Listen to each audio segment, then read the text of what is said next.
Welcome everybody to All About the Girls, the podcast. I'm so pumped. We're going to dive right in today because I have Jillian Speece, artist and co-founder of both records. Welcome. Thank you so much for having me on. This is such a blast. I know. I already am absorbing your energy and I'm loving it so much. So thank you for bringing it today. Oh, girl, let's go. You're bringing it right back. So I usually ask folks right away, like, give me your story, give me your elevator speech or pitch on who you are as a person. For you, that's tough because you are a little bit widespread, well-rounded, great things. But I think the three kind of, obviously I want to know all about you. I want to know where you grew up. I want to know all those things and we'll dive into them. But tell me your story in a nutshell, if you can, also touching on your band, your film, and your wild, wondrous women. Oh my gosh. Whoa. Love it. Hugest question you've ever been asked. Literally. I'm like, oh gosh, how do I? Well, so I am a musician. Yes. Since I was a little girl, it was always my dream to be a professional musician, singer, songwriter, original songwriter, performer. Okay. And recording artist. So dreams come true. Dreams do come true, everyone. So I love it. I literally, when I was like 5 years old, I remember sitting in the backyard under this big old oak tree. And I was just singing. I would sing every day. I would just sing all the time. And I remember singing and being like, wow, like one day, like I want to be doing this all the time. This is all I want to do. And so I sang everywhere. Like I would sing, in the house, after school, like washing my hands in the bathroom, like in the shower, in my bedroom. I'd literally race home from school and I'd turn on the first thing I ever bought. I had just turned 9 years old and Barnes & Noble just came to South Bend, Indiana. Oh my God, I love it and so my much. aunt gave me a gift card and it felt like I was a millionaire. It was like $20 to Barnes & Noble. I'm like, I'm so rich. Can pretty much buy I was like, I'm literally rich. And so I went into Barnes & Noble and I bought the Beatles 4 cassette anthology. Oh, wow. On cassette. Yeah. What a purchase at that age. Oh yeah. And I was like, let's go. And so every day I'd come home from school and I just turn it on and I'd start memorizing the songs. Amazing. So that was that's me as a little Jillian. But you said like 9, right? Oh yeah. Oh my I gosh. knew. And then the first CD I ever bought was Andre Bocelli, which is wild because my family did not listen. They did not listen to opera music at all. Like This is just on your own volition. Yeah, like I just want to know this. I literally saw a picture of him, and this was like maybe a couple of months later, because then once I knew Barnes & Noble existed and there was a music section, was like I was like game over. Like they had the little back in the day, you could listen on the headphones. So I went back there with like a little money I made. I started mowing lawns when I was 9 as well. Like my sister and I were little entrepreneurs. Yes. I love that. So I would make money mowing lawns. Then I would save most of it, but I would put a little aside to go to like Barnes & Noble, listen to the music and buy CDs. Oh my gosh. So I bought Andre Bocelli. Then I bought Celine Dion, Amy Grant. Like this, I was just like, singers. Deep tracks. And then Norah Jones later on. But so I would always rush home, listen to music. I would try to mimic the artists.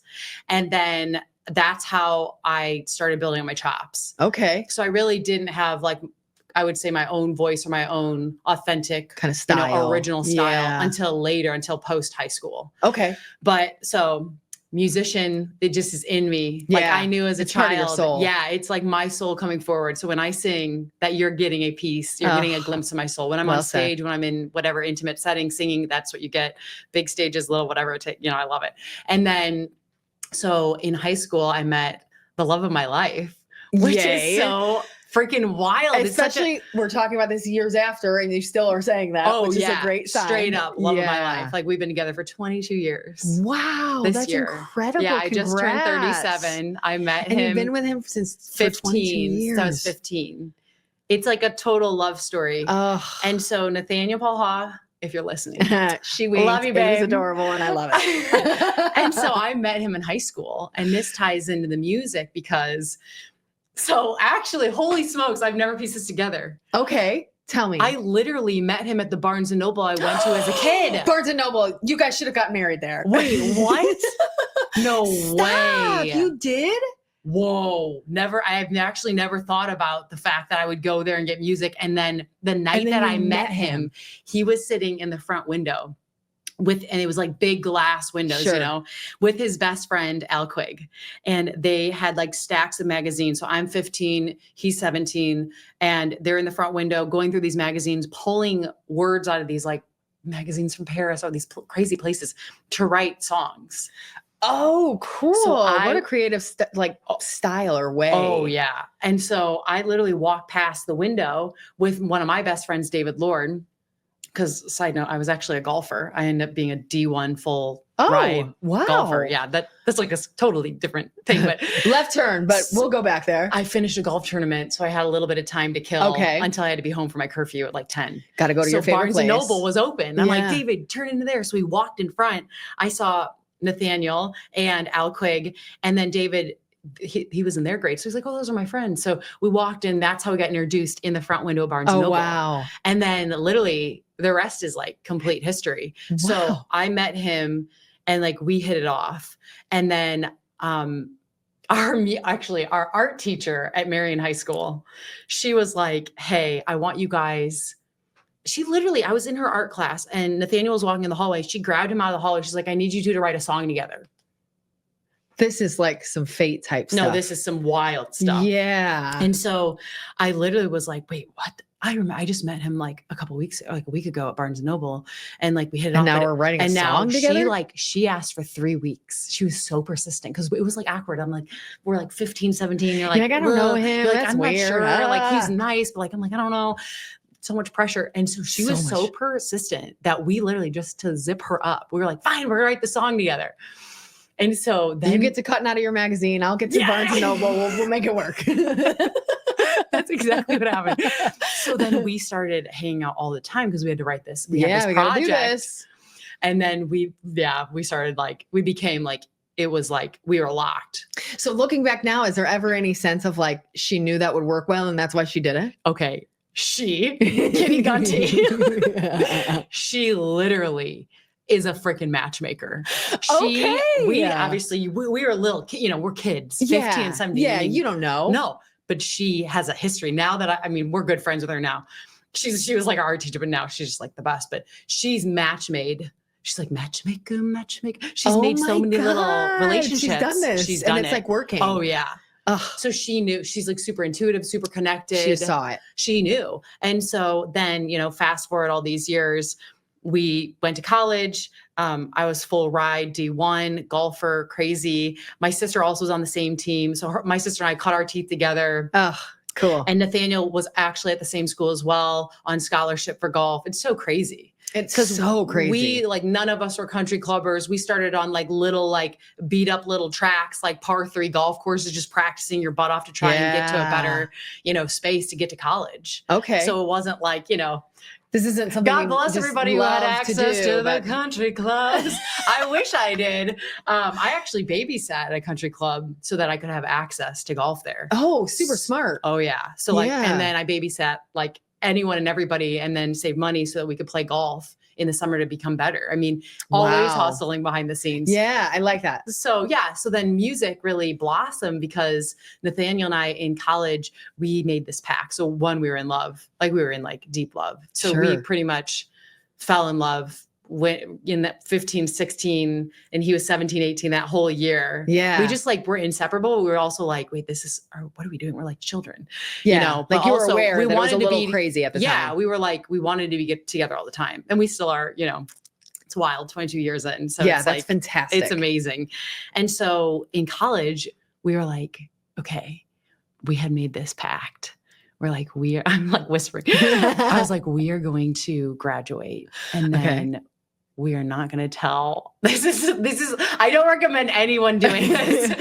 We're from Indiana. So we're like, we're just going to graduate and kind of go on the course. Like what, I double majored in interpersonal communications, mass media publicity stuff with a peace and conflicts minor. And then he did it was like very traditional roles. Like he did, it was accounting and finance. Okay. And so it was like, boom, boom. We were all set up to go into our like whatever job it was going to be. It's like we multimedia, we've laid the path. And then we were like, no, actually, before we do that, we're going to plan an entire tour across America. And we're not going to tell our parents until we like a couple days before because they're going to freak out. Okay. And they're like, this is our plan. And we actually did that. Holy Sorry, cow. mom and dad. Did they not know until right now? Well, no, they found out like a couple days before, and it was okay. like, So that you had told them right before. So that like, hey, it's already set up. You can't do like you anything. can't do anything about it. Oh, now. I love it. Oh my gosh. And then we left, and that was rough. Like my parents were like, wait, what? And how old are you at this? 22, oh, gosh. 23? Because you're graduated 20, college. 20, let's see. I was younger, so I was 21. And he was probably 22 or 3. Yeah. No, 23. Wow. And you're like, bye. We're like, got to do this. I was literally like, I told my parents, like, this has been set on my heart. This is a calling. I have to go do this. And they were like, oh, what? Yeah. And I think so, most parents probably would. Like, both of us are old souls, though. Like, we're very strategic, and we're just like, we have to do this. We're just gonna have to go. And we did, and we just left. Wow. And then we did like a cross-country tour as our band named the Bergamot. Yes. Which we named in college. And a bergamot is an Italian orange where they extract the oil from the rind and use it as an essential oil to uplift one's spirit. I did not know all of that. It's an Earl Grey tea. Wow. And it smells like heaven. It's so good. What a cool name. Thanks. And what a cool, and why did you pick that? Just because of that kind of Well, piece? I'm part Italian. But more importantly, Nathaniel's so good with names. Like whenever we name stuff, I'm like, babe, what do you got? Because like mine are not this good. is where your brain is perfect. Oh yeah. And so for like 3 months, we were tossing all these names in like a hat, literally. And then we'd go to a coffee shop and like just talk about, okay, what about this name? We're like, no, that doesn't really encompass us. We don't want to just be called like Jillian Nathaniel. Like, no, we want it to be creative. We want to encompass like the music. And we're like, well, what's the point of our music? Well, we want to make people happy. We want them to feel at peace. We want them to feel uplifted. And then he walked into this little co-op in Fort Wayne, Indiana, where we went to college at Indiana University, Purdue University. And he smelled like these they had these little bottles. This was like totally not a wide known thing yet. Essential oils were not big. Yeah. This was like 2010. Okay. Yeah. Like, definitely not what they are today. No. And he like got food there and then saw they had all these little bottles lined up. And he's like, what are those? And he like, and they said like, smell me. So he smelled all of them. And he's like, oh my gosh, the bergamot one smelled so good. So he just bought it on the spot. And then he like went to his apartment and he was like, well, I think if I put this in water, it'll like smell everything. Like kind of airy. Yeah. And he did. And I walked into his apartment. I'm like, what? It smells so good in here. And he's like, oh, I just bought this thing. It's like an oil. I'm like, what do you mean an oil? Like olive oil? Yeah. Cause again, it's not a big deal at that time. Yeah. And he's like, no, he's like, I bought this oil. This is bergamot. And then I read the bottle and it said like uplifting. And he's like, I think we should name our band the Bergamot. And at first I was like, wait, what? I was like, that's so like, I've never seen this word. And I was like, are you sure? I was like, this is really out there. And he's like, yeah, no, it's going to be great. And I'm like, okay. So I'm going a couple weeks Yeah. later, like he bought the domain and this was like 2009. And then, yeah, we've been at it forever. Oh, yeah. I love it. So you've got the Bergamot. It seems to be going well. It's going great. Tour kicks off, yeah. Going great. Kicks off. We crushed it. Our first tour, we toured, I think it was like 47 different cities, went all the way to California, back, and then continued the tour like Nashville through the South. And it did really well. And like, you know, we had certain markets that did better than others, but like on the, you know, there's always points where there's challenging moments where like, it costs money for gas. You have to get hotels. Yeah. And we're out of college. Like expensive. you literally just pay like all this stuff for college. Luckily, because I was D1, like college was paid for. My mom and dad helped pay for the books and helped pay for like housing. So you're not leaving with a huge debt. No, but you're about to get one. Literally amazing. But yeah. So we had to be real crafty on the road. So like if we knew, and both of us are good with finances. I'm like more of the accountant person. Like I know all the numbers. And so I knew from this point to this point, I was like, oh, the bank account's getting kind of weak. So we need to do something. So we have these shows lined up. We got to get from here with gas to here with these hotels. So we literally, on that first tour, in between spots, like I remember one time in Vegas on that first tour, we busked on a really populated overpass and we made hundreds of dollars to help us get to the next place. Oh, so it's like we were constantly, okay, if there's a gap, we're staying a little longer, it's going to cost us much for a hotel. We were always doing something to make up that extra cash. Yeah. So I think the fact that both of us were D1 golfers, like you're always strategically placing yourself in a way where you're never You're never falling behind. You're always like, okay, well, we're not just going to be like, oh, well, this is a bummer. Like you're always thinking creatively. How do we flip it in our so favor? that we can actually keep doing what we want to do, because we want to spread this music to people and bring peace to the world, you know, through our music. And so that was our first tour. And then once we did that, there was no going back. Yeah. It was literally like my parents' worst fear. They're like, what? We were really hoping you wouldn't like this. Yeah, we were really hoping this didn't work out. My parents are literally the best. They probably want all your success, but they want you safe. That's exactly what. Home as much as you can. This is it. Yeah. And my parents are literally the best. Like they have been just so want to worry about supportive. you. Yeah, but it's the worrying part. And so, so we started there, and then we created a record label. We realized within a year that, okay, we want to do this forever. So we need to be entrepreneurs. And I love that your mindset isn't, so we need to find a record label. It's we need to we're going to make it. Yeah. We want to do this. Crazy cool. Total pioneers, total visionaries. And then we just were like, all right, let's go. And so we created Both Records LLC, and then we started dreaming even bigger and bigger. We want to take this to Europe. We want to keep building in America. We want to release albums, multiple, one at least a year, if not more. So Nathaniel he taught himself completely how to like do an insane studio at a young age. He started building that. And then me, like my greatest gifts are like, songwriting, my voice, performances, and also doing like PR, marketing, reach outs. Right. With your background, that's perfect. Yes. And then also building up rapport with patrons and things, as well as any artist, like you can make it so far. Your face and your personality has so much to do with it. Yes. But you've got that great energy. And so that probably goes so far in that industry. We're blessed. It's definitely a hustle, and we're very blessed. We have an amazing community that we built over the years. Good. So it's been great. I love it. Now let's head from there into, because it kind of is a tour, Unity Car, the film. How'd you get there? Oh my gosh. Okay. So we had toured for years, and we felt called. So we got married in 2013. Okay. Then we moved to New York City. We got married in 2013 too. Did you really? Yeah, me and my husband. Yeah. What month? August. End of August. No way. What day? The 30th. Oh, no, May. The 31st. I'm sorry. Okay. Real close. I'm getting my own anniversary. August 24th. Really? Yes. Oh, wow. We're like, did you marry in Indiana? Yeah. In this area? Ogden Gardens. Oh my gosh. Our wedding was at Ogden, and our reception was at my family's farm. Oh my gosh. Like we're living kind of like a parallel life. I love it. We got married in South Bend, Indiana. Okay. At St. Hedwig. Okay. Which is a beautiful old Catholic church. Yes. Then we were the first ever wedding at the St. Joseph Farm barn. Cool. So we yeah, because I lived in South Bend for years. So, 2004 to 2009 or something like that. 10. Yeah. No way. Yeah. What a weird. Okay, that's crazy. I love that. Crazy. We share our anniversary. Yeah, I know. That's great. Yeah, the month and the year. That's crazy. Close. Yeah, I love it. So we got married. We moved to New York City. Okay. And we're like, let's go. We're like, we went from being, like living in South Bend to being like growing that area, growing our music there, our fan base. And then we went from South Bend to being like, well, how difficult could New York be? It's just like South Bend, right? It's just like a little bigger.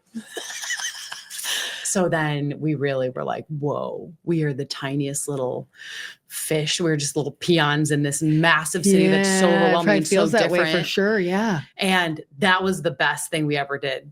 Really? It pushed us to places that gave us the confidence to know we were on the right path and to have grit and to be resilient. Yeah, grit is so important. And that community that we were locking into New York, we were all pushing each other, musicians pushing each other, because it's like, it's tough. It's like a hard knock life to live in New York. I can't imagine. So ridiculously expensive, and the expectations are so high for the art. So it's like we're still creating the art while also like trying to like survive. Yeah. Which is all, you could literally just go to New York just to live. Yes. And then not to do anything else. You're just surviving, and you've won. And then, you're a winner. If you're living and surviving. Now you're trying to do both. And now we're doing both. And like, there were some low times. Like there were times we were just eating like oatmeal, rice and beans. You're just like, okay, we're just getting through. Yeah. And then always hustling. Cause when you own your own business, when you're your own entrepreneur, when you're your own artist, you're always looking towards, okay, I'm going to make this work. And it's always a couple months down the road. It's always 6 months, 4 months. So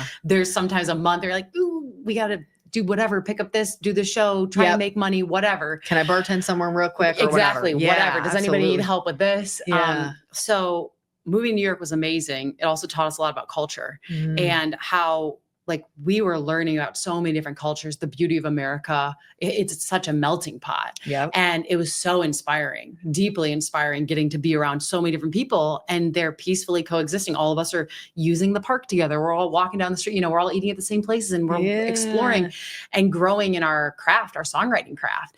And so then in 2015, we had lost Nathaniel's grandma, Joan, who had 10 children, and she was a saint. She was literally one of the best people I've ever met in my life. And it was so rough. And then we drove back to South Bend to be at her funeral. 6 months later, so the love of her life, they almost at their 65th wedding anniversary. Grandpa Weber, he ended up passing away. He's like, I don't want to live anymore. And so he passed away. So we caught him just hours before we drove from New York back 6 months later to say goodbye to him. On the eve of his passing into the next realm, we went to a family dinner and we were just like, all just like dazed. We're like, two huge pillars within 6 months to lose is just huge, rough. Yeah. And so after dinner, we got in our station wagon and I remember Nathaniel put his hands on the steering wheel. And he was just like, man, he's like the legacy that they left, that my grandfather left, that Grandma Joan left, like in their life, they were just such bright beacons of hope and light for everybody. No matter who you were, no matter what you look like, no matter who you voted for, you're always welcome in their house at their kitchen table. That's how they lived. And they loved people fiercely. Incredible family. And so in that moment, it was just like the divine hit my husband and gave this vision that we were to go into America to keep that beacon of light going and to bring peace and hope to people in the 2016 election period, which at that point we had no clue what was about to happen. Right. This is before this that. This is October 2015. So okay, that's going to need some peace brought to it, but we had no idea clue what was about to happen. Yeah, how crazy that was about to get. He tells me this in the moment. I have full body chills on my neck, on my face. I have goosebumps as we talk about this right now. And I love this so much. I have chills right now too. I literally was like, wait, whoa, what does this mean? He's like, I don't really know, but I'm getting this vision, like a download from the boss. And I was like, what? And he's like, I'm being told we need to go now. And I'm like, whoa, this is crazy, but I'm actually like on board.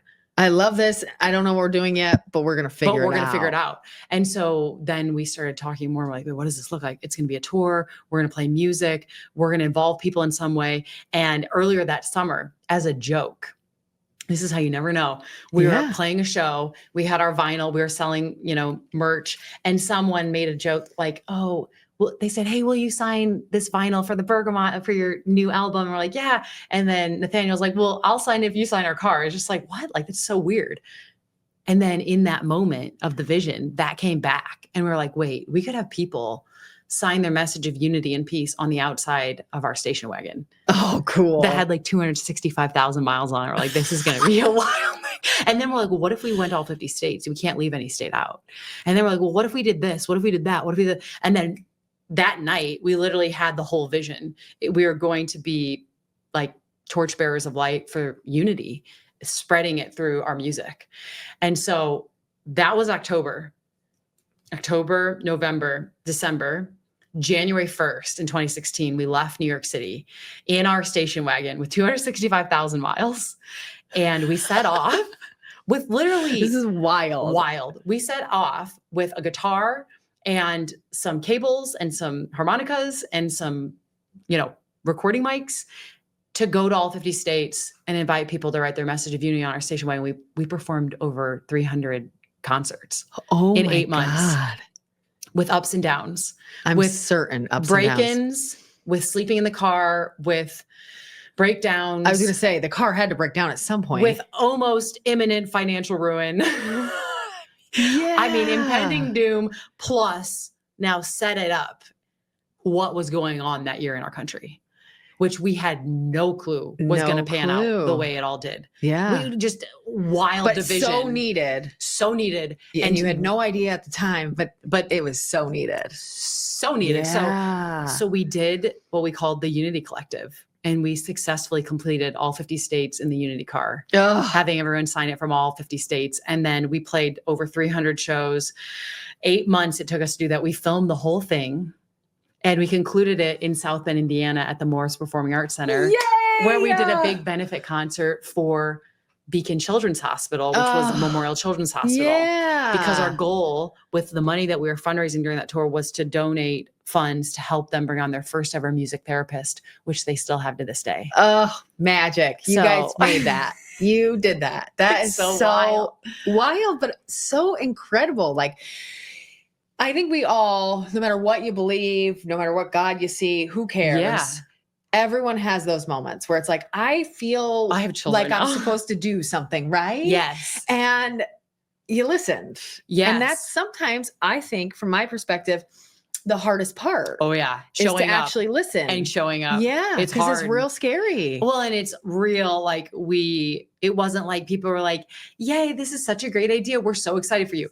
It was like, we had people rag on us for what we were doing. We were reaching across party lines, listening to people and opening up our vehicle to everyone, which was not, and is, I would actually say, was not acceptable then. And I would say is even less acceptable today. Yep. Like we've even talked. So it took us from the point we finished that tour to the point that our film became an award-winning film, got a distribution deal in America, in Los Angeles, sold out showing in LA. All of these unbelievable things happened. It took us 8 years to make the film. Wow. Working like wild people to do it. I didn't go to film school. He did not go to film school. I didn't even know before we started this what a director did. We both are now award-winning directors. We were in Variety magazine. We've been in People magazine. Like our film has taken off in America. It's on Apple TV. It's on Amazon Prime. It's on, it's all the places called State of the Unity. So people can watch it. Everyone, please go watch it. Yes, please. Get inspired because this story is about the everyday person showing up and doing something. And if we all did that, spoiler alert, we could actually change the world pretty fast for the better. Yes, so this is about giving the power back to the people. It is about us saying yes. It is about us in our family unit being better. It is about us going out to our next door neighbor, the people who are different than us, the people who vote differently, look differently, eat different foods than us, being like, okay, you know what?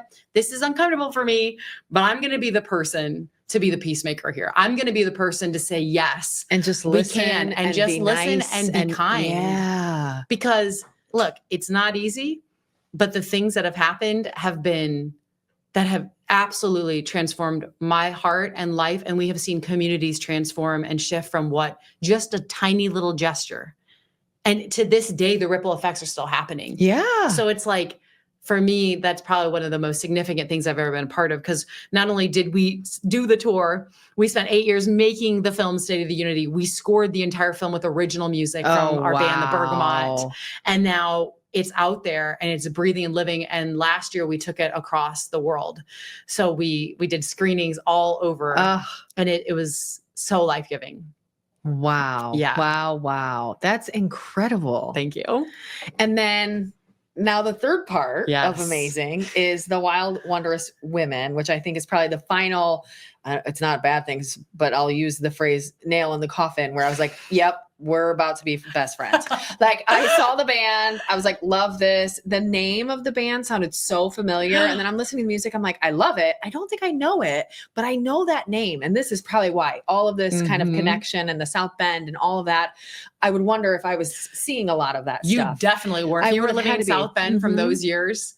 We did some wild big shows there. Yeah. I was going to say, I bet I went to a show. I guarantee you probably with did. friends. Like, I don't know them, but I'll go. 100%. Because that's who I am. Yeah. Like live music, I don't care what it is. Let's go. You're right? our girl. Yes. This is our girl. Oh my God. I bet I'm going to try to give a little Google or look through my social or something to see if it's like. No, seriously. Go back to those years. Yeah. I'm going to. Okay. Because you do look really familiar to me. Yeah. Like as soon as I heard the name, I was like, I know that band. I know them. So tell us a little bit about Wild Wondrous Women. Like I said, it was the one it was finally, I'm like, she's awesome. Okay, we're going to connect. And I didn't know and I candidly don't even now know a ton about I love it. No, I know just the base premise. So give us how did that come into play? Wow. Okay. So I created and founded Wild Wondrous Women the first year it happened was 2018 that I launched it, but in 2016. So it actually ties into the tail end of the Unity Collective tour. So at the end of that tour, I called a good friend of mine who's amazing. And this is the tour before the movie or the tour of the movie? So this is the tour of the movie. Okay. So at the end of the touring, we're ending with that big benefit concert and I wanted help in like creative marketing and stuff. So I called a good friend of mine and she's like, yeah, let's meet. I'm more than happy. I love what you're doing, blah, blah. So I met with her and we're talking about ways to market the concert in a creative way. And we're like halfway through this meeting and she looks up at me and she's like, okay, Jillian, so this is like really out there. I'm like, okay, yeah. She's like, this has nothing to do with what we're talking about. I'm like, okay, yes. And what is this? And I love this. I'm here for this. Yeah. And she just looked at me. She's like, I see you being a facilitator for like a retreat or for, I don't know if it's a camp thing or like a retreat thing for like, I don't know if it's just for women or for women and men. She's like, I can't quite see it, but I'm seeing this for you. You're leading something. Yeah. And I'm literally like mid sip. I'm like, what? I was like coughing. I was like, I'm sorry. What did you just say? I'm like, no. I literally was like, oh, that's really nice. But I was like, no way. I was like, I'm super ADD. Like, there's no way I could like do that. Yeah. And she's like, no, I'm seeing it pretty clear. She's like, you're facilitating, you're leading, you're creating this thing and you're the host and leader and facilitating. And I was like, that is so sweet of you, but you've got the wrong person. Tell me when you find the right one. I was like, tell me that. But what happened after that is obviously something. I couldn't stop thinking about it. Once it was in your brain. I was like, that's so weird. I was like, if I was to do something like this, what I'm definitely not. I was like, what would I do? I'm not saying I am. I'm just saying. I'm saying if a friend asked, like, what would I tell that friend they should do? It's like, I literally couldn't stop thinking about it. And then I did that show and it was an amazing benefit concert in South Bend with the Bergamot and full band. It was just so special. And we were able to raise money for the Children's Hospital. Flew back to New York City. I'm in New York. I'm in Manhattan. Because you're still living there, technically. Yeah. Although we were like subletting this, this college student. Yeah, here are the keys. It's like this much a month. That was a whole other backstory. I can only imagine. But I'm in Manhattan and I'm walking and there it was. It like never left. I like couldn't, this was like weeks and weeks after. And I'm in Manhattan and the name came to me. It was Wild Wondrous Women. It's going to be a women's retreat for women to encourage women to pursue their greatest version of their grandest life. So to go after living fully and being in nature and being in sisterhood and being just showing up and it was a full digital detox. The whole vision was there. No cell phones, no tablets, no iWatches, nothing. You come and you're free to just be in the most beautiful place on Lake Michigan, in Glen Arbor, and in sisterhood. And I was like, oh my gosh, that's it. It's an unplug women's retreat to facilitate sisterhood, to help ignite that shine that's in there, that's been deadened by the world, by responsibilities, by pressure, by work, by family, by this, by whatever. All of those pressures. All of the pressures to be like, nope, I'm creating retreat that I want to go to that doesn't exist. At that point, what I do, and I don't even know if exactly. I don't think there's much of it now. I don't even think what I do exists the way, it doesn't exist the way I do it because we're all unique. But the flagship point is when you take away all of this, all the cells, all the notifications, when you take away all of the distractions, you are left with time and space to not only have fun, but to lean in and to actually think about like, okay, so I'm doing this with my life. Like, is this what I want to keep doing? Or, is this the person I want to be with? Or is this the person I want to be? It gives you a moment, a real breath to say, okay, if I'm not living like, if I'm not the lead character in the movie, like if I'm not like the leading lady, like I want to be that. So like, I'm at the wrong movie. Yeah. So like, you know, in our life, there's all these different paths we can take. And there's ways, you know, maybe when you're young, like in my case, when I was a young girl, I knew I wanted to be a professional singer and I wanted to tour over the world and I wanted to write music and I wanted to release albums. I knew it. There were thousands, hundreds of thousands of moments that could have derailed me from doing this. And every time I had to, in those decisions, I had to decide, okay, no, I want to be the leading lady of my life. I don't want to be the second lady in this or the third lady or whatever. I want to do a life that I'm proud of. I want to leave a mark. I want to help people. Yeah. And so in all of our lives, whether your dream is literally become a teacher and you've been derailed from that, or whether it's you want to be a musician, or whether you want to be a ceramic person, or whether you want to be doing podcasts, or you want to be a news broadcaster, whatever it is, there's all these temptations to go off course, to be like, well, I'm not good enough. I'm not pretty enough. I'm too big. I'm too little, whatever. But like for Wild Wondrous Women, I give women time and space to just breathe for a second. And in the quietness, in emptying the vessel out, all these beautiful things can come back in and guide you back to your true essence, to who you really are. So it's such a joy to do this. And I facilitate all these fun things throughout. And there's yoga in the morning and it's plant-based. And I strategically did plant-based because I want just everyone to just feel light and energized. And the women who come, they don't eat plant-based. That's totally cool. Like most women, they eat meat and whatever, they do all the things. But I'm creating an environment of like delicious food and lively, vibrant colors. And then all plays together. It does. Yeah. And then you're going to get the cleanse so much faster. You're going to get that light vibe so much faster if you're going plant-based. And clear. So it makes tons of sense. I just want people to feel clear, loved, have fun, and to create that space. So Wild Wondrous Women came out of a need where I was like, my friend recommended that. I was like, that's crazy. Well, then I was like, what would I do? Then I was like, well, what retreat would I want to go to? If I'm going to do this, I'm going to make something I want. Let's do it. And so then I was like, I don't want a cell phone. Like this is so much pressure. This is very annoying to me. We're always on. We're tied to it. It's exhausting. The phone, it actually is a part of the hand. Yeah. And so when women come to the retreat, they check their phone in and they get it back at the end. And it's like, it's a thing. Like I prepped all the women for weeks before they come, being like, hey, you're going to sign in. You're going to give me your phone. You are giving this away. Yeah. It's going to go in a lockbox. Prep mentally for that. And I start training them weeks in advance. On Saturday and Sunday, don't use your phone. Like literally just shut it off. You can just get off of it. You know, you can kind of get used to it. At noon, check to make sure there's no emergencies, shut it off, check it one more time, but like get used to not having it. Cause like all of us are addicted to this. 100%. This is literally the greatest temptation distraction that we could all have. Like this is rough. And we don't even realize how addicted we are. Scrolling, infinite doom scrolling, all the things. And if you don't have it, and I bet they recognize when on those trial weekends where how many times we reach for it. No reason. For no reason. It's just, well, I have to look. Well, you don't. No, we're filling the space. We're addicted. We're addicted. We're filling the space because we are oversaturated. We're over consumers. We are constantly filling in the quiet because guess what? When it gets quiet, you really have to like face your stuff. You gotta be like, everything comes to surface. Yeah. And so if we can all stay distracted all the time, we never get to the root problem of like, maybe you're in a bad relationship. Yeah. But if you're always distracted, it's like, oh, whatever, it's fine. Yeah. And it's like, no, like you deserve an amazing life because you're here, you have a soul, you have a purpose, you know, you have this opportunity to make an impact on this planet. You have one life right now.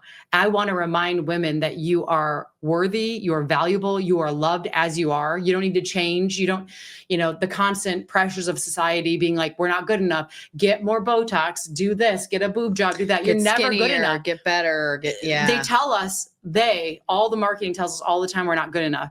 My retreat is about being like, guess what? You're good as you are. Yeah. You're good. You're not even beautiful. Good enough. You're freaking awesome. You're freaking brilliant. Yeah. And like, I want to remind women that no, this striving, this comparison, which comparison is the thief of joy. All of these things, they're there to suffocate us from being our greatest light, from shining on. We're here on a purpose because we have the soul that is a speck of light of the divine. And it's like when we bring that energy into our life, like we're magnetized.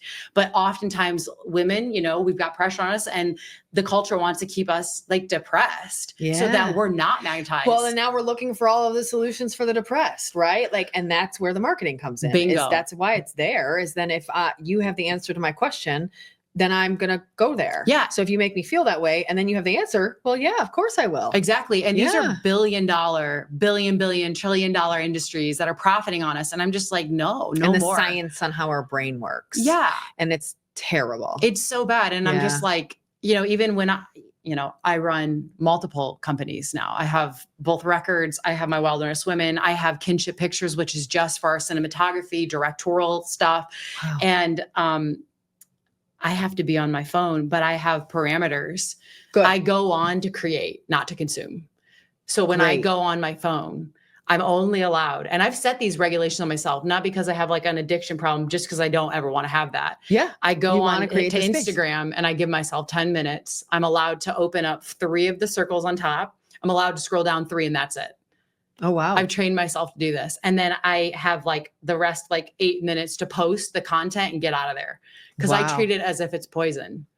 Yeah. As I think I think that's right. And I've never heard it put that way, but that's great. As I think we should. And it's probably hard. more of us should. Yeah, so it really is. So it's great at Wilderness Women because you don't have your phone. And it's like the first day. Have you had anyone ever like panic? Like, no, really, I need it. I'm different. I have had to gently walk a couple women off a cliff when they get there and they realize, oh my God, it's gonna be gone. Because the stress that maybe comes with that, depending on your life and who you are and your phone or whatever. What's it's just wild scary. though is giving the phone back. Nobody wants it back. Okay, that's what I was just gonna ask. They're like, no, I don't want it back. Once you live without your phone so Friday, you get in, you check in at 3, your phone's gone from 3 p.m. till Monday at 10 a.m. Oh, wow. When you have freedom and you're having fun and you're actually living life and you're living it to the fullest and you're having a blast doing it and also like doing deep work, you know, there's like, I facilitate overcoming your fear, how to do that, all these different things. Yeah. So they're busy. It's not like they're just laying around. No. So they have these things to do. It's just pivoting on what that is. Yeah. And so then when they get it back, they're like, I don't want this back. Yeah. I would literally be like, I'm just going to hit clear on all my notifications. I'm not even doing it. You're like, no, good here. No, I'm just going to turn it off, clear the notifications, restart. Yeah.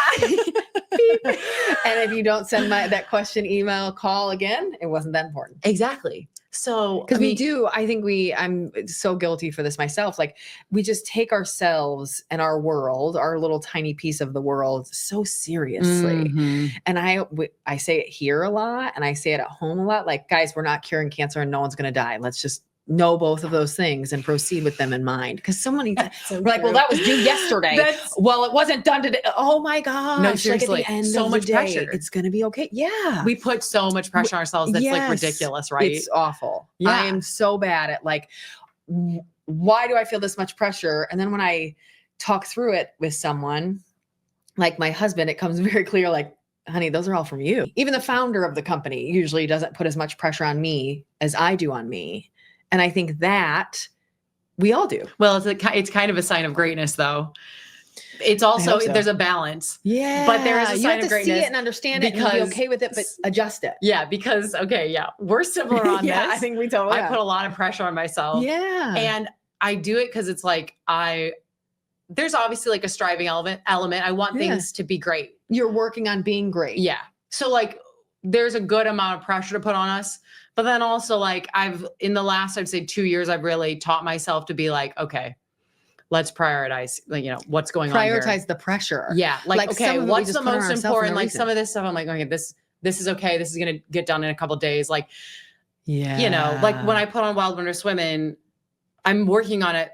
Like I literally finish it the 1 year and you'll understand this. The day it finishes, I'm like, okay, what date are we booking it for next year? 100%. And I book it the same day. Yep. And I start planning like, ooh, this was really cool. Oh, I can elevate this here. It's what do I need there's to edit? Fun pressure. There's fun stress. But then there's like pressure. It's like, okay, we're either being people pleasers and that's not healthy. Like we're either we're putting pressure on ourselves because we're pleasing, Others. we're trying to do this. And so I really worked on the last 2 years to identify, wait. Is this pressure for greatness or is this people pleasing pressure? And if it's people pleasing pressure, then we have to reassess and say, hey, you know what? Actually, that's probably not so healthy. Let's readjust. Yeah. And that's not to say I'm not doing that at all. It's just the pressure I have to remove.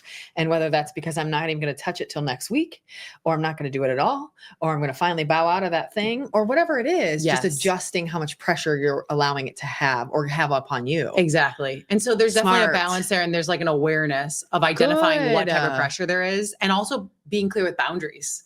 So smart. So as women, even growing up, like I always was a people pleaser. I grew up in a household where I was always people pleasing and then for the result, for like you're doing. Yeah. Literally. People pleaser, peacemaker. I'm the middle child. Okay. So it's like, I'm always, and I'm not, but like growing up, I'm always the peacemaker. Like, let me come in the middle, which usually gets you beat up worse, just to be clear. I feel like I definitely got beat up more. God bless you for it. But we try every time. Heart. Yeah. I'm also the peacemaker. Okay. Yeah. You get it. And so like, I think as I've gotten older, like I just turned 37 last month, and I just feel like so great about where I am in my life right now because I'm setting clear boundaries.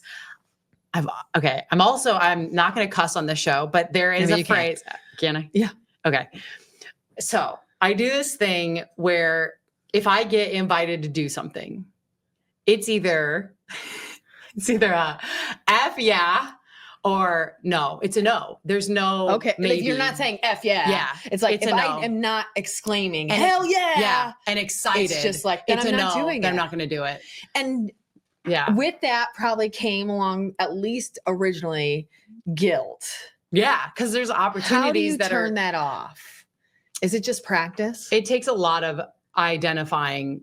So like, and it's nothing even personal. Like I only have so much time in a day to do stuff, and I'm very busy, and I know you're very busy. So it's like, how do you fill that time? And is it going towards, like, it's important to know your why.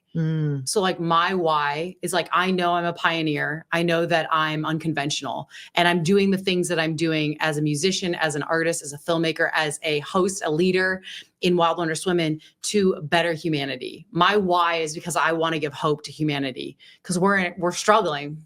Everybody needs it. We're in a dark place, but there's a lot of hope to be had. Mm-hmm. So my why is constantly motivated by how can I be of service to others in the greatest way. So even if I get certain offers in and I'm like, oh, that does sound good, but it's not a hell yeah. Yeah. Then I'm like, I can't do it. I can't do it. And that's a shame, I can't but spread I just myself can't. that thin, Yeah. And I so think when we change it to I'm not going to I can't, that release, just those difference of words releases pressure in my brain. Yeah. So it's like, to live a life on point, like to live a full life that you're proud of. I think like at the end of the day, if I died today, I have no regrets. You're so proud of who you are, what you've done. Yes. Yeah. It has taken so much mindfulness, thoughtfulness, action, constantly showing up, constantly pushing myself, constantly wanting to be better, trying to serve humanity more in greater ways. Like I have no regrets, and I'm happy with my life. And I can genuinely say, like, I'm proud of the life that I've created. Yeah. And I want to help inspire other women to feel that way. Yes. So when I created Wild Wondrous Women, not only did I create that retreat, because I was like, man, there's nothing like this. I want to create something that I would love. That is a yes. Hell yeah. Hell yeah. Hell yeah. I wanted to go to that. And then when I invited women in, it's like so much fun, because then you can see the process happening and the light bulb moments, and also just like so great, just giving women, like, even let's say you're in a great place in your life. Wild Wondrous Women is for you because it just gives you time and space to be in sisterhood in a non-judgmental, which is a very key. I don't judge anybody. Everybody's invited. Come as you are, dress however you want, wear makeup, don't wear makeup, you're safe. This is a safe place for women. Yeah. And so it's just such a joy to facilitate that and to be a musician. And there's different elements. I weave stuff in. Sure. There's I bet. dancing. Yes. There's singing. Yes. There's stargazing. There's s'mores. There's special meals. Like, it's just great. And so, yeah. And is it, so tell us, like, if someone's like, I'm buying one right now, Yes. I'm going, Oh my how do gosh. they do it? So is it online? Where do they do it? Is it always the same week of every year, or how does that work? Okay. So if someone was like Asking for a friend and maybe myself. Yes. Yes. Okay. So you just go to wildwondrouswomen.com. I love that you got that. Yeah. And then there's a little application process because I have so many inquiries now. I've been doing this since 2018. Yeah. And I only have so many spots available. Of course. And I still have some spots left for this year, but it's almost full. And when is this year's? August 8th, 9th, 10th, and 11th. Okay, everybody. Yes. You heard it. Yeah, there's still spots open. And I've opened up some more because it's getting really quite full, but I always keep a little buffer. So you go on there, you go onto the page, reserve my spot. Then you fill out the application. I just do the application for intention setting. So if something comes up or someone has a question, why do you want to come to this? Like, what's your intention? Then I can be guided on how I can help or how I can craft, certain elements. With the people attending. Yes. Yeah. So they fill out the application, then they'll hear from me or someone on my team. And then from that point, then they'll get, a registration link. And, so it's $1,111, but I have a special $888 going. Okay, that's fantastic. And I'm going to do that until, I'll work this out with you. Okay. So that your girls that we can get it on here. here. Yeah, okay, awesome. So there's a little bit of a discount. Yes. Potentially to be offered. Yes. It's in August. It's in August. Okay. Plenty of time. It's so much fun. It's actually in Glen Arbor on Lake Michigan, beautiful beach, magical location. And we stay in the dorms. They're these beautiful dorms. And it's just so precious. How'd you find the space? Okay. So there's always a story. I'm sure that's the best part. So wow. Okay. Where do I start here? In 2012, I was getting us into more festivals for music, and a festival came up in Traverse City. Mm-hmm. And so I submitted us and I got in. So our band, the Bergamot, got to play at this festival. Very cool. Traverse City Film Festival with music elements. It was amazing. Mm-hmm. And they put us up at this school. So it's incredible school. It's called the Leland School. You can Google it. Okay. Unbelievable work they're doing. Students come from all over the world. It's like a boarding school. So for the summer, it transitions over into who's doing just retreats and stuff. Yeah. So we stayed there in 2012 and we facilitated special classes for the music department and taught and did songwriting stuff. And so we built this beautiful relationship with the kids and the teachers and professors. And we have an amazing relationship to this day, all these years later. Like they become family to us. Like we know all the, professors there, and they've screened State of the Union. They've had us back up to facilitate and help students grow. Yeah. And so I was like, wait a second. I think I know of the place that I could host this at. And I take over the whole campus. You just take it all over. Yeah. So it's just our women's group there. And about how many people come each year? So, oh my gosh, anywhere from, I'd say 30. And then if I want to keep it more intimate, closer to 25. So anywhere in that 25 to 30, depending on the year. Post-COVID years, I kept it a little bit smaller because we were all coming back and I had to figure out. Yeah, it's making everybody as comfortable as possible. Now it's hey, give everybody let's go. Yeah. Okay. That's so cool. Thanks. What a cool idea. I'm so glad you did that. And I'm excited for you because you're going to hear first. Yes. I see you hosting a retreat. You're going to be amazing. I love it. I think we talked a little off camera that this is my dream for All About the Girls. I've talked and I have talked about it out loud a couple times. So let's just manifest it more. It's happening. We're putting it out there. 2026. You'll be able to go to All About the Girls retreat. I think it would be so fun because that's the whole premise, right? Like All About the Girls, the event and the podcast. The whole premise is to provide women, number one, the spotlight that they deserve. And then on the other side, provide those women in the audience of either side, someone to relate to is really important to me. Someone to be inspired by, I think is really big. But for me, the relatability. And I think we all go through such different times and different lives and all of these things that there's so many moments where we're like, am I crazy? Am I the only one that's going through this? Am I the only one that's ever Seriously. felt this? Like, am I nuts? And I think when we have those people, we're like, oh, I like your energy. It's like mine. I'm not crazy. No, you're not alone. I have been told more than twice, probably this year, that I'm a little too much. So when you meet those people, you're like, never mind. I like her just great. You're not too much. Right? No. So I think that's, when you meet similar humans to you in any way, our life paths are 100% different. Oh yeah. But like your energy, I just love it. And then it's a great reminder that there are other people like me out there. And I think we freaking need that. Yeah. Well, we forget. And this type of community is so necessary now more than ever with the isolationism, with how busy we are, with, just not ever getting a moment to pause and be like alone in our thoughts. And be appreciative and happy and helpful to yourself. Like, what am I happy about in my life with myself? And grateful for. Yeah. What am I grateful for? What do I love right now? There's so many things to be grateful for. for. We just never pause long enough, I think, to think through that. No, I agree. And I'm so proud of you. I love this. Thank you. And it's so cool that we met. And like you found me on Instagram. This is literally from one Instagram connection. And I was like, yep, I'm randomly going to slide into her DMs and ask her to be on my podcast. This was a hell yeah. Like I got in, I'm like, hell yeah. I love it. Go. You're awesome. You're awesome too. So those are kind of, I mean, we covered a wide spread. No, I'm just kidding. So you're right. That did teach me a ton. Some follow-up questions. Yes. So you mentioned you went to Marion High School and your parents are super rad. Yes.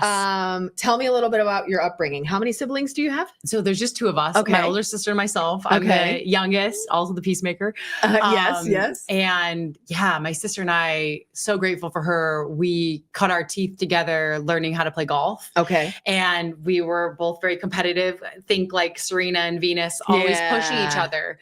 And so we became these, really hardworking golfers, both full ride D1, Division 1. And we pushed each other and I'm so grateful for her. And we're totally yin and yang, like moon, sunshine. Like we're both like this. Okay. We very both have our own vibe. Okay. But man, when we come together, we laugh so hard and we have a great time together. And so I'm so grateful for her. So grateful for my parents. They're so amazing, really supportive, so loving, and just instilled great values. Like I am deeply grateful that I grew up in Indiana. I never thought I would say that. I don't know that I've heard that a lot. I actually am. I've lived so many places. I've lived in New York City. I've lived in Los Angeles. I've lived in Sedona and Phoenix and North Carolina. I've lived all over. And the one thing that I can say that I take with me is that people from Indiana, salt of the earth people, like good people. Nice. Good people, and that translated in my upbringing, there's simple things that like when you get older, when you're a kid, you're like, this is so annoying. Like we go to church every Sunday or like we do these things. Like I was born and raised Catholic and, I consider myself like a very open-hearted Catholic, more like Franciscan, like the Catholic Church is like a big, like wide rainbow. There's so many different varieties. Absolutely. But I'm really grateful that I grew up here because we had hard work ethic instilled at a young age. That's so huge. Like nothing was given to us. Like we worked really hard. Like my sister and I, Jackie, thank God we did this, but we started our lawn mowing. So like we literally started a lawn mowing company at 9 and 10. Oh, wow. We went door to door because we wanted to be like, we love lawn mowing. Like we thought it was so cool. And like, well, if we could make money at this, why the heck so not? We went door to door and we handed out a piece of paper that we like typed up on like one of those historic computers. Like a processor, word processor or something. And it was like J&J's lawn mowing, pet watching, and like plant watering service. We also included babysitting later on there when we got old enough. Yeah. And we had like a little thing in the neighborhood, like people knew us. And like if we went to someone's house, like feed their cat because they're on vacation. Like obviously my mom was always with us. Sure. But like we straight up like mowed lawns by ourselves and it was a blast. And like we learned how to work hard. Like it's like, hey, if you guys want money to like go buy CD, like Andre Bocelli CDs, which I was literally the only person to do that. I was literally the only child. I was the only 9-year-old in America to do that. Yes. You'll make your own money and like, I'm so grateful to my parents. Like they literally just were like, all right, you want to do it? we support you, have at it. And like, that's amazing. Like I have this wild work ethic because of growing up in Indiana. Also, like I have massive respect for people because I grew up Catholic and just loving people wholeheartedly, showing up in like really positive ways, giving to, in service to the community, expecting nothing in return, giving with a full heart. Like these are things I learned here in Indiana.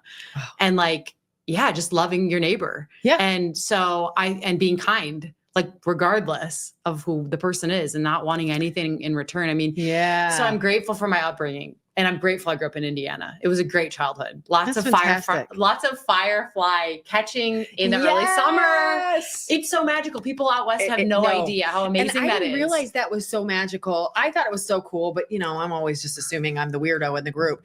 And then when you meet, we're kids. Yeah, we are. When you meet other people and they're like, "Oh my God, did you see that?" And you're like, "Oh, they haven't done this." No, you're like, "Oh," and you're like, "I can understand how that's magic for the first time." Pure magic. Yeah. It's like, whoa. Mm-hmm. And then the seasons here, very grounding, So I had this really amazing childhood into my teenage years and worked really hard. And I've taken all of those things into my life, and family is a very important thing to me. Yeah. And I learned that here in Indiana. Okay. My mom's from a family of 10. My grandma Joyce and grandpa Sir, they had 10 kids, and they're like, just love of my life. My grandparents, I miss them so much. But I would go after school and I'd hang out with them. And my grandma was this incredible artist. Incredible. Oh, cool. She was an amazing painter. She did ceramics, and we would just be lost for hours in painting ceramics together and talking. And she spoke French fluently. She sewed beautiful gowns. Like she could do anything she put her mind to. And because of her, she is literally the OG wild, wondrous women. Yes. That is she is my hero. I love it so much. Grandma Joyce, I love you. I miss her dearly, but she taught me. But she did, right? Like her influence. Oh yeah. She was amazing. When she passed away at her funeral, I mean, there were hundreds and hundreds and hundreds and hundreds of cars. I'm not even joking. In a trail coming out of the service. Wow. She had impacted so many people's lives in a positive way. And that is my hero. Is her. Yeah. I do what I do. She inspired me, and she still inspires me to this day. I mean, she had 10 kids too. Like what? Wow. That's wild. Maybe if I'm lucky, I'll have one. Yeah. I know. Point. I want no kids. I never have. But my mom is one of 13. No way. And it's like the same thing. Like classic. Wait, that's Catholic family, 13 Irish, kids. Yeah. Irish. Oh, for sure. Yeah. Yeah. Yeah. Scotch Irish.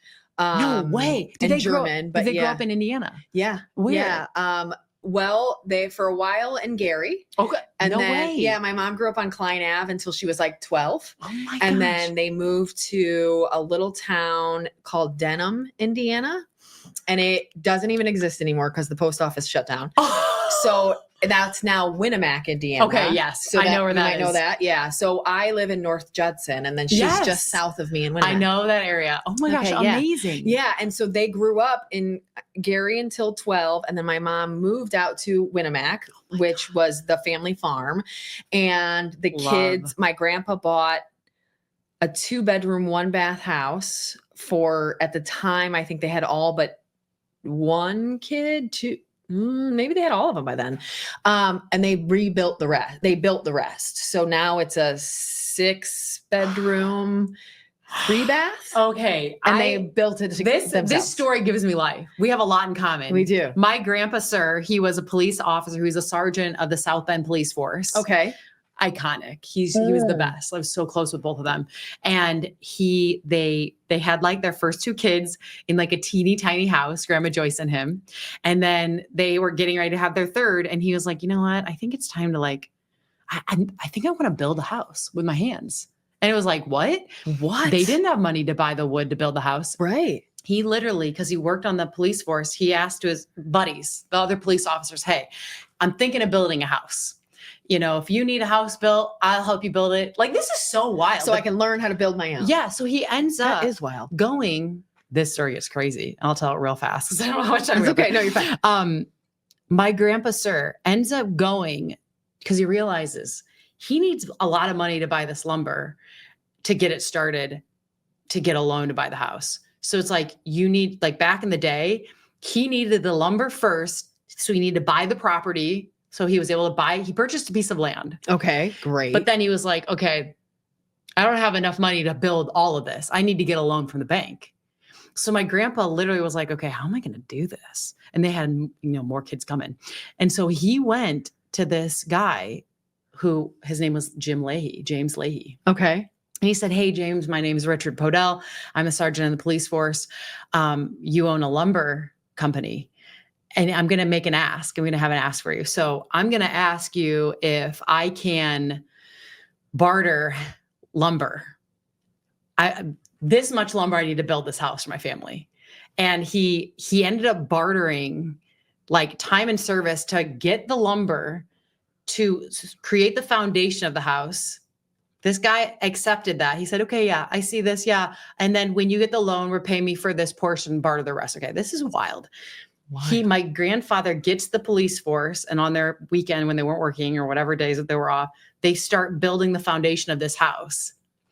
Then my grandpa goes to the bank. My grandpa says, okay, hey, I want you to come see this. I've got the land bought. I've got the beginning foundation and the posts up, and I need a loan. And the bank's like, okay, we'll check it out. They checked it out. They said, okay, yep, you've got this far. They gave him the loan. Then he repaid the lumber back, most of it. Oh my God. This is crazy. My husband, Nathaniel Paul Hoff, I found this out 3 years ago, that the guy that my grandfather borrowed the lumber from, so James Leahy, who owned the lumber company, was my husband's grandfather. Stop. You guys are so connected. Oh, yeah. And the last level of this that will blow your mind. So my grandfather and my grandmother went on to have 10 kids. My mom's number 9 of 10. Thank God that house was there. Yeah. Because I wouldn't be here. If he said no, I don't know what would have happened. Yeah, absolutely. So we find out, this was years back, filling out passport information in the state of Indiana. I don't know if it's because we were like really young or something, but they needed in the original submission, both sets of our parents. So Nathaniel's parents' birthdays on the passport and also mine to get us our first passport. Mm. And we were doing this when we were younger. So I think maybe it was that. So I call his mom and I said, hey, what's your birthday? I was like, I know it's September. I was like, is it the 16th or 15th? She's like, it's the 16th. And then I got the year. And then I said, well, I need, Papa Hoff's as well. And she said, oh, his birthday is October 17th. I was like, oh, whoa, you guys are a month and a day apart. So I'm filling out this information. And she calls me back. She's like, oh yeah, my parents are a month and a day apart. And I look at our passport information next to each other. Nathaniel and I are a month and a day apart. That's 3 generations of a month and a day. Yeah. Holy cow. Isn't that wild? That's so crazy. So now we have to write a song called A Month and a Day. Oh my gosh, we have to. Yes. Love song. A month and a day. Right? Yeah. And it has to be about love. A small world, but Such the a small entrepreneurial world. spirit, the thinking out of the box, being creative. We have to look at our ancestors. We need to take pauses to be celebrate them. Yep. Because we look at us. Yep. We're here. We're alive because of all of the things they sacrificed. And all of the choices they made. Yeah. And all of that. Yeah. I have chills. Yeah. And I look at it as very lucky too. I love that my grandparents bought that house and then built on top of it. My parents still live there. That's where I had my wedding reception. My parents bought it when my grandparents passed. And my grandfather, same thing. I've heard it, but I didn't think about it till I was older.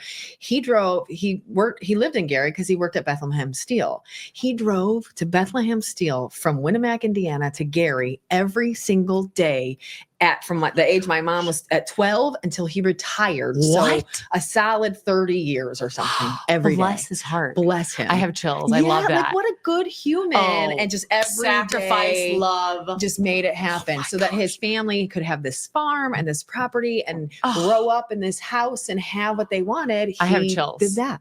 I love it. So amazing. Yay We're to lucky our have grandparents and great Our grandparents. grandparents kicked butt. They're awesome. Yeah. And great. Yeah, right? That is so wild. Yeah. And it's just, again, it's all of those little things that you kind of come back to you when you're older and you can understand them more. And appreciate It makes you appreciate it. Yes. The gratitude Deep comes in gratitude now. so much. Yeah. You're like, I am so appreciative that you did that. Now our family has this. I mean, I think it's now 85 acres, originally 120. We would have never, my dad does the Lion King thing all the time. He's like, do you know in the backyard, everything you can see we own. And I'm just like, You're It's so cute. hilarious, You're like, Dad. I'm going to Dad. need you to calm down. That's so Yeah, sweet. but it's magic. It is magic. And I love think it. you're so lucky to have, and we're lucky to have all that knowledge. I think Oh, that's yeah. great too. Like, those things. Oh yeah. You had to inquire, you had to ask, but you got to know those. And then you start to Yes. see all of those little diamonds in the rough. I bet you those didn't little think gems. that whole answer would have came from that No, question. but I love that. That's exactly why we're here. That's why we asked. I love it so much. It's fantastic. Okay. So, I think we've actually covered a lot of my questions for you anyway. Here's a great one. What keeps you motivated day after day? Oh, wow. You're doing all of these things. You're probably a little bit of everywhere. Uh-huh. You I just mentioned got I'm very in from ADD, London. so maybe that's good for you. But yeah, you just got in from London. You mentioned earlier, like, I'm just getting over jet lag, like all this stuff. But you keep doing it and you keep coming back and you keep adding. Yeah. How do you manage that? And how do you stay so vibrant and bright Oh my gosh. with all that in mind? Wow. Great questions. Okay, Oprah. Thank you.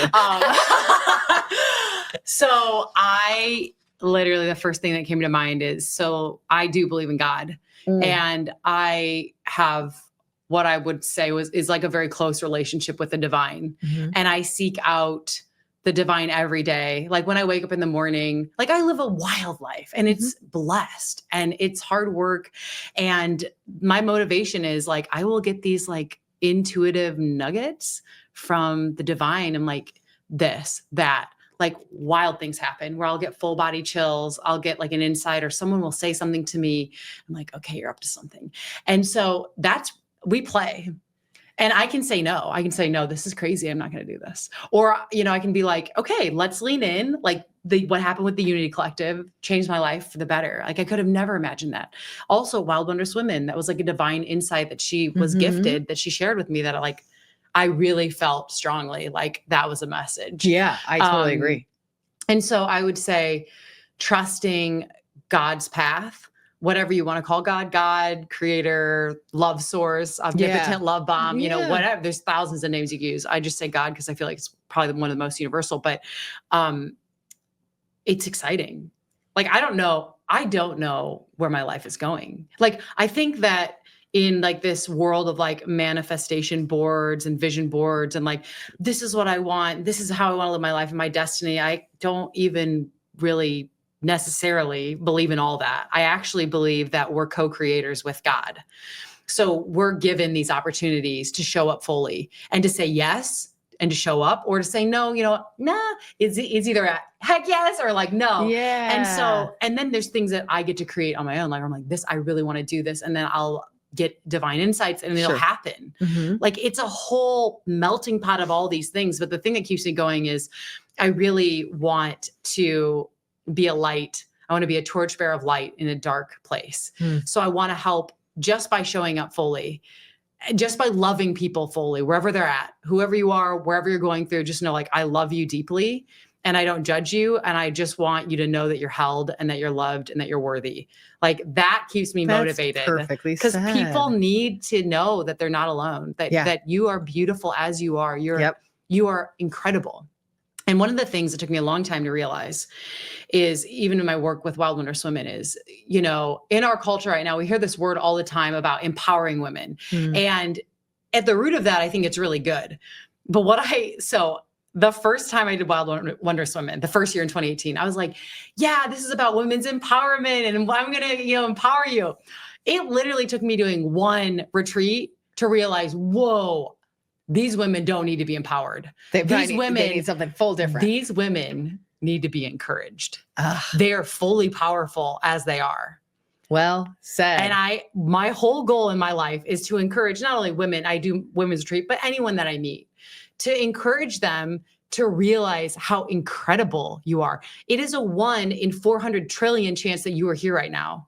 Do you know how incredible? Do you know what a miracle that is? Yeah. You've got this one life in front of you. Let's fucking go. Yes. I love that so much. Let's go. Like, let's do this thing. Like, what is it that lights you up? The world needs you to show up fully in that. The world completely needs you. Hopefully they'll beep that out.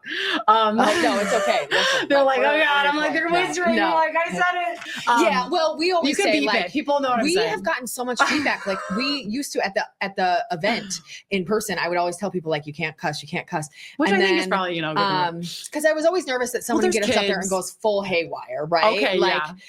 But I think, and then we got a feedback of a card where someone's like, you can say the F word. Like, just, it's fine. And no one cares. And I was like, oh, well, it seems like no one cares. And I don't care. So let's not care. I love a good F-bomb. Okay. So for me, that's how we kind of play like, this. oh, man, Is like, if you went on some crazy angry tirade, no. not that you would, Like, then we'd beep it. But otherwise, it's happy, it's joyful. All right, cool. Because I'm just like, look, I realized so quickly inside of each of us, there is a bright light. Yeah. We each have this soul, which is a spark of light of the divine. Like when you realize that's the level we're playing on, you're like, what am I capable of creating here? Because it already feels like magic. Yeah. So we might as well embrace that. It's divine magic. It's a miracle. Like just you being here is a miracle. How many cells do you have in your body right now? How many things? Your heart's beating, your brain's going, everything's bouncing off each other. Yeah. Like you're able to think like our body does these things automatically. Like we have so much to be grateful for. And so I think it's just so exciting to be alive right now. Even when things seem dark, even when things seem hopeless, we will rise above. I'm positive of this. Yep. The one thing that I learned going out to all 50 states, talking to thousands of people, is we are capable of far more than we know. Yes. People are magnetized towards the light. Darkness has to work all the time. But guess what? The light of a single candle will diffuse all the darkness. Yeah. So if we realize what we actually are made of, which is goodness, which is love, which is pure love, which is our soul, which is a spark of light of the divine, which I learned from one of my favorite people in the world, Lorna Byrne, who is a Irish mystic, who's amazing. Okay. Check out her book, Angels in My Hair. Okay. But I've learned a lot from her. But yeah, I think to answer that question fully, it's just realizing like, who am I? Who exactly am I? I'm like, oh, I'm a soul having this human experience. And because of that, like I live this really incredible life that takes a lot of hard work. It has a lot of ups and downs, like anybody else, it's a grind because we're coming up against the darkness a lot. Yep. And so I consider myself a soul warrior and I'm going out into the world and I'm a torchbearer of light. And to do that, like, it just takes knowing like my deep purpose, like who I am. It's that I'm actually a part of the divine and all of us are. And when you realize that, you're like, whoa, we are capable of so much. Like, let's wake up, people. Yes. We have work to do here. Yeah. People need help. Children need our help. They're in trouble. Yeah. Adults are in trouble. Yep. People are depressed. People are losing hope. Lonely, they're upset with what's going on with our political world. Our country's falling at the seams. It's a complete division. But this isn't cause to be like more depressed. This is cause to get up, to speak up, to be counted, to play your part. Yes. Back in the day, some of my favorite humans, our grandparents during World War II, they stood up, they used their voice, they were counted, they played their part for the goodness of humanity. Mm-hmm. We need people alive and showing up fully. And that means we need to wake up. We need to get off these. Yep. We need to get rid of our addictions. We need to realize we're addicted. Yeah. And then we need to fully be alive, like wake up and be like, wait, there's so much to do. Where I'm going to start in my community. You don't have to go to a different country. You can start in your neighborhood. Yeah. We have a song with the Bergamot called 1 Mile. If you listen to the lyrics of that song, it's talking about everything I'm talking about right now. It's talking about, someone 1 mile away could be struggling. You could be the person that helps that person. There are people at your kitchen table who are struggling, but we're all so self-absorbed. We're also in our own little world. We're all so stressed out. We're like, all the pressure. But when we actually realize that we're a part of something much bigger than ourselves, that's where I get the motivation from, is being able to say, okay, I'm a piece of the divine. I'm a piece of God. Let's wake people up. Let's share this light so that people know that they're so worthy, that they're so incredible. Yeah. Listen, close the book. Very, very, very well put. I love the way that your brain works. And this is a bit of a tangent, but I wanted to ask. So it sounds like you're back in South Bend or back in Indiana. For a sec. Okay. For a hot minute. So you didn't move back here to settle down. No, I don't know that settling down is ever in the future. Currently Yeah. We spend a lot of time overseas. We spend a lot of time in California, in Arizona, in North Carolina. Like right now we're completely nomadic. So we have a storage unit outside Chicago. We have one out west. Okay. And then we're on tour. So it's like wild right now, but who knows where we'll end up. Ugh, it's so cool. So as I mentioned, I think off camera, I don't even know what's real anymore. Our theme for All About the Girls is Dear Me this year. So Dear Me, advice you would give to a younger you. So let me ask you that question. What is some advice that you would give to a younger self? Gosh, I love these questions. Yeah. And I don't care. Younger can mean yesterday. Younger can mean 1 year old. I don't care. That's for you to determine. But what is a piece of advice that you give to that younger self?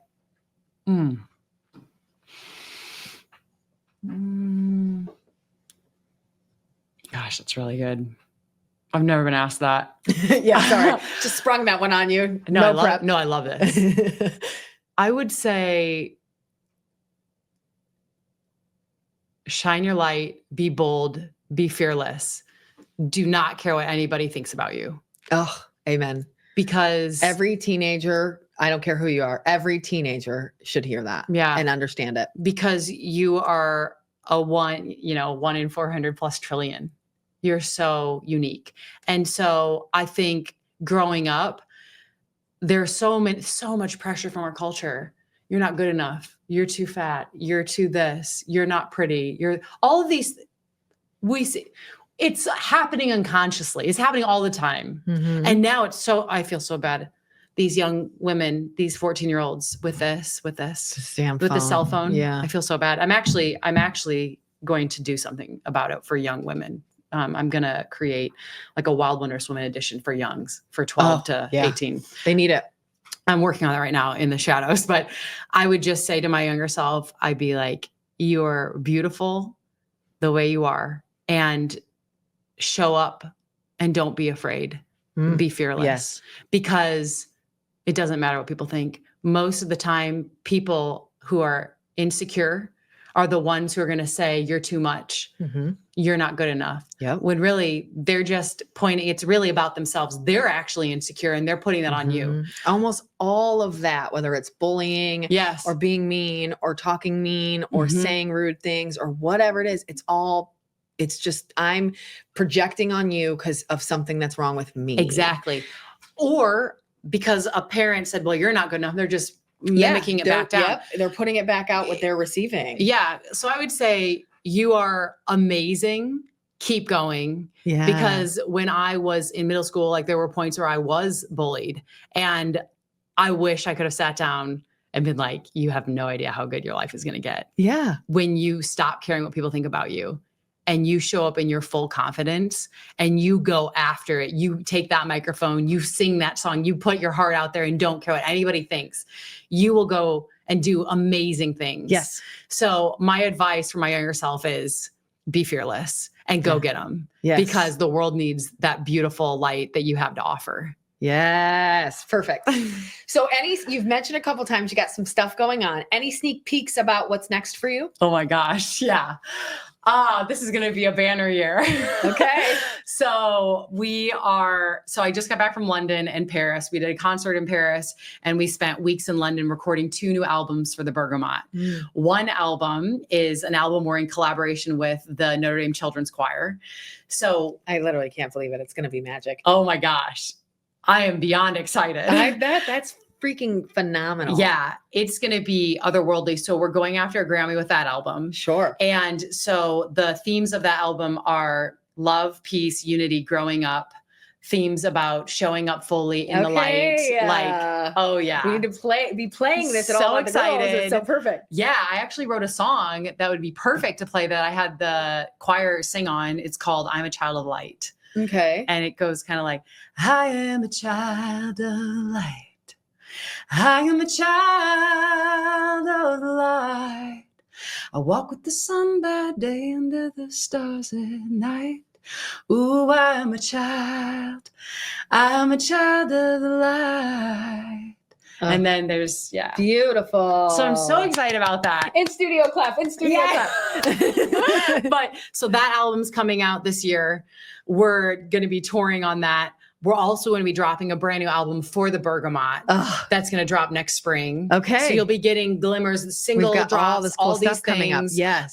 We've been filming a sequel documentary to State of the Unity. We started filming that last year. Okay. And that we're going to continue filming this year. These things take years to do, but Yeah, of very course. excited about that. We've learned so much about how to be bridge builders and torchbearers of light since we started the journey. Yeah. So we're going to be weaving and now that it's into going to be there. even more impactful. Oh yeah. And so, gosh, those are just a few things. Yeah. And so, then, and I always want to mention like how, and I have to ask that too. Sorry. I was going to go, if I can't. First I will ask, what do you hope other women take away from hearing your story on this podcast? I love this question. I always want to ask it. it's so good. I hope that they feel encouraged to shine their light bright, to say, you know what? If Jillian can do this with nothing, I started with literally nothing, no role models in this field, no one to ask questions about any of it, about music, about filmmaking, about hosting retreats, nothing. If she can do it with literally nothing, what am I capable of? And what is it that lights me on fire? Yes. So if you don't know what lights you up yet, that is completely okay. Yeah. What a great place to start. Absolutely. Start being okay, maybe, when I was a kid, I really did want to do pottery, or I really want to do apothecary stuff, or I really always wanted to write a book. Why haven't I done that? I want women to feel encouraged. Yeah. Go try something new. Go to a pottery class. Go take a class on a master class on how to write a book. Or maybe someone wants to be a filmmaker. Go watch documentaries, get inspired, pick up a camera, buy a camera, start trying. Go on YouTube University. You can teach it yourself anything. Yeah. Just take a step. And you don't know where those stepping stones of life will actually lead you. But have a little faith. Because a little faith will go a long way. Yes. Yeah, absolutely. Well said. Thanks. Okay. Are you ready for this part? Yes, I'm excited. Okay. I have 5 seconds to answer. 5 seconds to answer. Oh gosh. And you've got to get each of them in 5 seconds before you get buzzed. Oh God. I think some will be so easy and some will be I'm scared. No, I love this so much. If you could eat only one meal for the rest of your life, what would it be? Italian fresh homemade pasta with marinara. Oh, love it. What's your spirit animal? Butterfly. Oh, that was so fast and it's so cute. And I love that answer so much. I'm so butterfly. I think I love that probably more than I did. It's so cute. It's so perfect. What if you could swap lives with any fictional character, what character would it be? Ooh, fictional. Ooh, God. Harry Potter. Okay. She's like, I don't know, but I'm going to say something fast. Harry Potter. I do love Harry Potter. What is your favorite smell in the world? Oh gosh, gardenia. I thought you were going to say bergamot. I actually thought of bergamot first. Sorry, bergamot. Gardenia just bumped it out. Bergamot's second place. Same page. That's my Gardenia favorite. is Gardenia, otherworldly. white flower in general. Also lilacs. Lilacs, bergamot, and yes, girl. Come on. Gardenias, it's otherworldly. Lilies, lilacs. Oh yeah, for let's me. go. Bergamot is right. I thought of bergamot first, and I was like, no. I was like, gardenia just takes the cake. Okay. Yeah, love it. Cats or dogs? Dogs. Sorry, cat lovers. Dang it. I know. We can't be Cats friends, are really cute. They're really cute though. What's your most used emoji? Oh gosh. I would say the little this one. It's the hands on smiling. Yeah. Okay. I'm not surprised by that. I love it. What's one talent you wish you had? Oh my gosh. I wish that I could be a master baker. Oh, that's a good one. What is your guilty pleasure TV show? Oh gosh. I don't even own a TV. I haven't watched TV in years. Then you can't answer that. That's okay. But actually, Downton Abbey. Oh, I'll stream that one. Okay. Yeah. Downton Abbey. I don't even own a TV. She said, "That's fantastic too." See, you got it. Okay. If you could instantly master any instrument, what instrument would it be? Oh. Whoa. This okay. Harp. Ooh, good answer. Coffee or tea? Tea. If you could have dinner with any person, living or dead, who would they be? Jesus. Great answers. Not even a question. What's the weirdest thing in your fridge right now? I don't have a You fridge. don't have I was just going to say, wait, you don't even have a fridge. I don't have a probably. fridge. That's fine. But if it was, it would probably be like, well, yeah, I have a lot of hummus. I eat a lot of hummus. But. Okay. Some tempeh. So I'm in that weird, something. probably tempeh if I had it. If you were a superhero, what would your superpower be? Oh gosh, healing people's broken hearts. Are you getting this? This is crazy. It's so good. Someone come up with such a genuine good answer. I'm so fast. You're gonna make me cry. Okay, what's the last thing you Googled? Oh man, I think I ChatGPT'd. Like I actually. Oh wow, what was it? I actually Googled somebody who was a Disney animator. Okay, perfect. Yeah, a female Disney animator. That was the last thing I literally Googled before I came here. I love that. And what's one word your best friend would use to describe you? Oh goodness. Probably luminous. Luminous. I think you're absolutely right. And we didn't touch on this, but you mentioned it in a couple. So you did it. You didn't get buzzed. Oh my gosh. That was it. No I'm buzzer. glad. Oh my gosh. So good. I feel like I could have almost gotten the Googling one, but I threw something. I was like, what did I Google last? Yeah, like, that was good. It was an animator. You were working through the answer. I was like, totally fine. I always ask this, but you had mentioned it, so I didn't ask it. But I want to ask anyway. Women that have really influenced you. So you mentioned specifically like your grandmother and some others, but do you have any other women that have really influenced you along the way? Oh yeah. I have a lot of women who have influenced me. Yeah. I would definitely say, yeah. So like family, my grandmother, my mom, and then, Lorna Byrne, who I mentioned, who's the Irish mystic. She's really had a big influence on my life. She's a, international best-selling author, sold millions of copies. She's 100% dyslexic. Like it's incredible. It's like a miracle that she's even a writer. I would say that's really impressive to come through. Oh yeah. Just like people who have, I don't know. I think because like I grew up with like learning differences as well. So like back in the day, I got diagnosed with ADD, which honestly is a superpower. I agree. And then also I'm slightly dyslexic. So like math was really hard, like numbers, anything that can be switched around, really tricky. But I ended up, working really hard and being on the dean's list and doing all these things. But it took like for me to do something that would maybe take you like 30 minutes of studying could take me like 3 hours to like get it. Yeah. But like women who have inspired me, I mean, there's a lot of musicians who have inspired me. There's a lot of filmmakers. There's, director females, like some of the first director females who have inspired me. But I would say, man, like Feist, she's an amazing female Canadian singer-songwriter, Joni Mitchell, Aretha Franklin, all of those, oh my gosh, Eva Cassidy, Nora Jones, like these are women that like I listen to all the music all the time. Stevie Nicks. Love her. She's just future incredible. ex-wife. Yeah. That's so funny. But just, I think I'm always in awe at women. Okay. Yeah. I think that have you ever, this is the same thing, another left turn, very random. Have you ever heard of a singer named Freya Ridings? Ooh, no, but I need to. Okay. She's an Irish singer. What? I saw her at Lollapalooza. I was at Lollapalooza one year by myself and my husband bought me a ticket and he's like, well, I don't really want to go. So you go. And I was like, yeah. And all my friends were like, why are you going by yourself? I'm like, cause I'm totally down for it. Like I will make friends. I will go do whatever I want. It's so cool. Like I'm here for it. I'm so here for this. So I went and saw her and she was earlier, and those earlier bands, everybody's still sleeping and hungover, so they don't really get a ton of play. And I was front row, like staring, like you're an incredible singer. Well, then that was I think 2017, 2018, even maybe 2019, somewhere in there. Well, 2020 comes, obviously none of that's happening. There's no live music out, out and about. So I found her on her social media. She was doing like paid shows online, so you can sign up to go to her live or whatever. And I did, and I just sat there and watched this woman in her living room playing her own piano. And her voice is something otherworldly.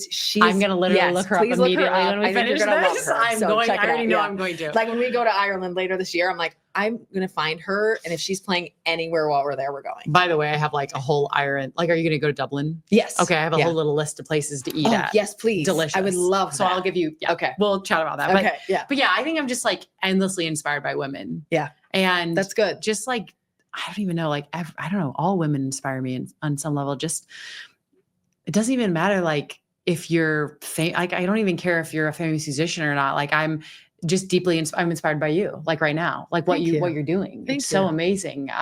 There's something we can pull from everyone. Yeah. I think. Like something I can learn, something they can teach me, something they can influence me on, or I can kind of absorb from every person. Yeah. And I think it's beautiful. And I think that there's so much divine feminine and masculine energy in us that we should celebrate. And also, like, I am the type of woman who I love men. Like I work with men all the time, and I'm the only woman in the room working with them. Sure. And I love that. Mm-hmm. Like, so it's like, I think sometimes, it's just cool to just keep showing up in different ways and to just love everyone wherever they're at and celebrate all of our uniqueness. Because there is always this energy. There's the divine feminine and masculine in each of us, in women and men. And I think it's really powerful to notice that and to celebrate it. Yes. I love that. Well said. Well done. You did it. Thanks. You didn't even get buzzed. And how do people connect with you? How do they find you online? The Bergamot, Wild Wondrous Women. It sounds like wildwondrouswomen.com. Oh yeah. I got that. Thank God. So glad you got that. I got it. So you can find me, I post regularly on Instagram, Facebook. My name's Jillian Speece, Speece. And then also Wild Wondrous Women. You can find it all over Instagram, Facebook.